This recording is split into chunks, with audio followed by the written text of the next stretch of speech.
Bonjour à toutes et tous, bienvenue dans les coulisses du Grand Lyon. Mon invité du jour, c'est le recteur de l'Académie, Olivier Lugrippe. Bonjour. Bonjour. Alors, vous avez fait une rentrée sans ministre de plein exercice. Finalement, c'est mieux sans une rentrée Non, nous avons toujours une ministre qui nous avait adressé toutes les instructions et les orientations nécessaires à la préparation de la rentrée.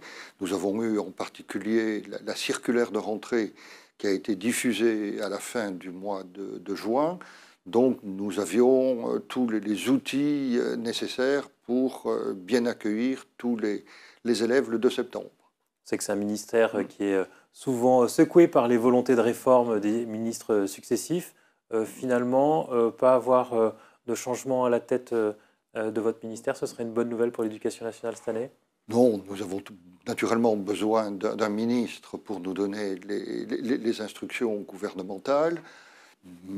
Lorsque l'on regarde précisément les choses, il faut constater que les fondamentaux qui commandent le fonctionnement et l'organisation de l'éducation nationale sont relativement stables. Par exemple, le socle commun de connaissances et de compétences qui a été mis en place en 2005 et qui reste pour nous la colonne vertébrale du parcours de l'élève dans le cadre de la scolarité obligatoire. Cela n'a été remis en cause par aucune majorité, aucun gouvernement. Mais bon, le monde change, les besoins de la société évoluent, et il faut naturellement que le système éducatif s'adapte en permanence pour répondre aux besoins de nos élèves et aux attentes de notre société. Donc il faut arriver à concilier tout à la fois le maintien des orientations fondamentales, stratégiques sur la durée, et les adaptations qui sont nécessaires pour que l'éducation nationale soit pleinement dans le monde qu'est le nôtre. Vous avez dit être en attente de certains décrets. Il y en a quelques-uns qui ont de l'importance, notamment de savoir si pour les élèves qui sont rentrés en troisième cette semaine, ils ne savent pas s'ils devront avoir le brevet à la fin de l'année pour passer en seconde ou pas. Est-ce que oui, alors effectivement, bon, c'est pas compliqué de rentrer sans pouvoir dire aux élèves quelles sont les règles du jeu? Effectivement, la démission du gouvernement a interrompu le processus de signature des textes réglementaires. Celui-ci était tout prêt d'être publié. Il manquait un contreseing. Donc voilà, le texte n'a pas pu sortir.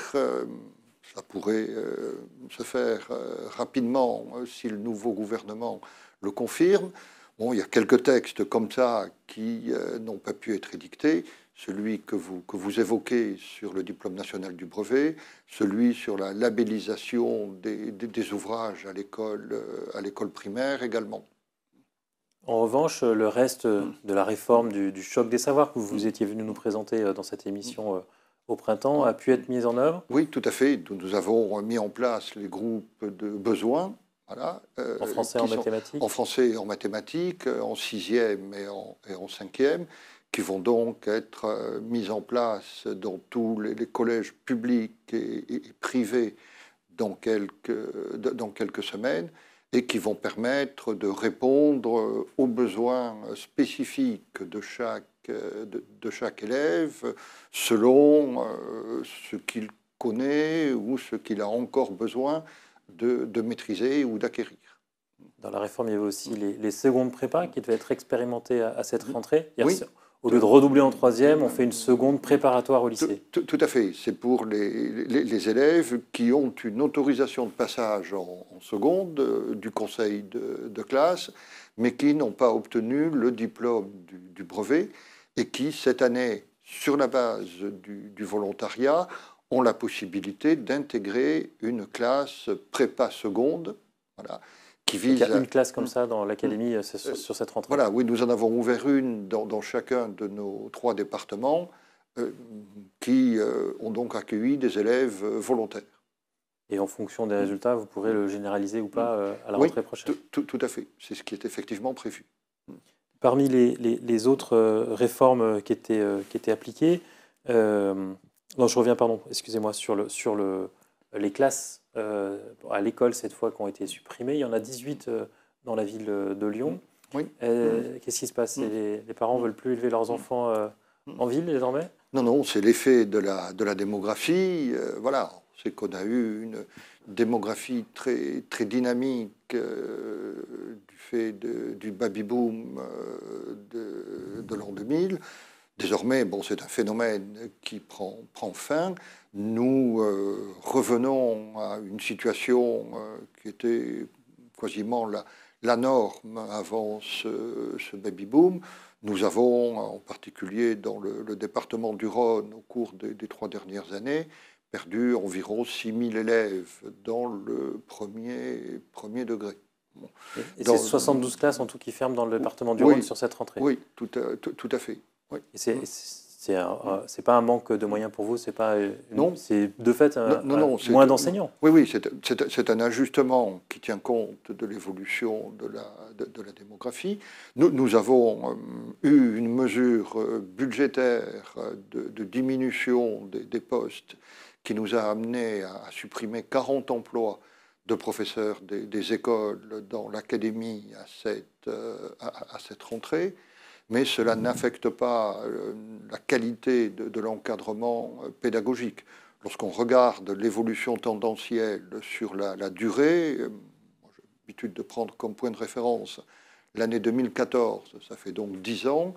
2014, c'est l'année après les années Sarkozy où Hollande avait recréé des postes. Voilà, où le gouvernement de l'époque a décidé à nouveau de créer des postes. Eh bien, depuis 2014, l'Académie de Lyon a perdu globalement 12 000 élèves et nous avons bénéficié de la création de 1700 emplois de professeurs des écoles. Donc, personne ne peut dire que nous manquons de moyens. Vous ne faites pas partie de ceux qui demandent plus de moyens pour l'école à cette... Non, nous avons les moyens nécessaires pour bien accueillir les élèves. Nous avons d'ailleurs dans l'académie un indicateur E sur C, qui est le nombre d'élèves par classe, qui est en moyenne inférieur à 24. Donc nous sommes parfaitement dans les objectifs fixés par le gouvernement. Parmi les nouveautés cette année, il y aura les stages pour les lycées techniques, pour les terminales. Oui. Ça concerne les terminales qui ont un lycée technique et qui ne veulent pas faire d'enseignement supérieur derrière. On leur proposera un stage en mai-juin. Oui, tout à fait. Nous allons augmenter la durée des périodes de formation en milieu professionnel de 6 semaines, voilà, afin de mieux accompagner les élèves dans leur projet d'insertion dans la vie active. Et effectivement, c'est une période de formation qui prendra place entre les épreuves du baccalauréat, qui pour la plupart d'entre elles seront positionnées au mois de mai, et donc la fin de l'année scolaire, fin juin, début juillet. Et les élèves qui, eux, visent une poursuite d'études dans l'enseignement supérieur... Ils auront réussi le bac et vous allez essayer de les garder en classe quand même. Eux, ils auront 6 semaines de cours supplémentaires afin d'être bien armés pour poursuivre leurs études dans l'enseignement supérieur. Alors ça fera quand même beaucoup plus de stagiaires au mois de juin. Il y a déjà les stagiaires de seconde qui étaient la nouveauté de cette année. Oui. C'était un défi. Oui, effectivement. Au final, ça ne fait pas trop de jeunes stagiaires à accueillir au mois de juin? Non, ça demande un petit peu d'organisation. Voilà, ce ne sont pas les mêmes attendus pour les élèves. Et donc, voilà, avec l'anticipation dont nous pouvons bénéficier, puisque ces mesures sont d'ores et déjà prévues, nous avons tout le temps de les organiser, de les mettre en place. Voilà. Est-ce que ça n'exacerbe pas les inégalités sociales, ces stages? On voit bien que, en fonction des parents, s'ils ont des réseaux, les stages sont plus ou moins intéressants. Ça peut être plus facile pour les uns ou pour les autres, mais nous avons accompagné tous les élèves. Les équipes de nos établissements étaient très, très mobilisées et bon, l'État a lui-même pris sa part dans ce dispositif, puisque les administrations publiques ont accueilli les élèves qui pouvaient avoir des difficultés à trouver un stage. Nous-mêmes, au rectorat, nous avons accueilli plusieurs dizaines d'élèves dans nos services. Et dernière nouveauté de cette rentrée, on en avait beaucoup parlé, c'est l'uniforme à l'école. Oui. Est-ce que ce n'est pas une réforme qui fait pchit? Je crois que dans l'académie, il y a juste une école à Rouen Oui, qui va l'expérimenter. Tout à fait. On n'est pas prêt de le voir se généraliser, cet uniforme. C'était sur la base du volontariat, politique menée conjointement par l'État et les collectivités locales, l'État cofinançant l'acquisition des tenues vestimentaires.